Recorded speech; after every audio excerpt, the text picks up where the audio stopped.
ஆவியில ஞானஸ்நானம் எடுக்கிறது ஒரு பிறப்பு. இப்படி பிறந்துகிட்டே இருக்கிற நாம 1 யோவான் 5:4 தேவனால் பிறக்கிறது. கர்த்தருடைய பரிசுத்த நாமம். அந்த பிறப்புக்கு உதவி செய்கிறது விசுவாசம்.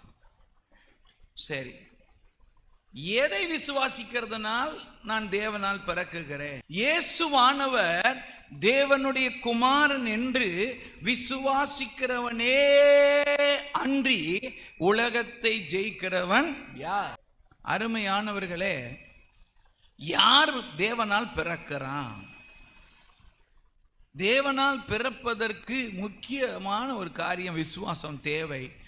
எதை விசுவாசித்தால் நாம் தேவனால் பிறக்க முடியும் என்றால், நான் இயேசுவானவர் தேவனுடைய குமாரன் என்று விசுவாசிப்பதினால் நான் தேவனால் பிறக்கிறேன். நான் தேவனால் பிறந்தபடியினால் இந்த உலகத்தை ஜெயிக்கிறேன்.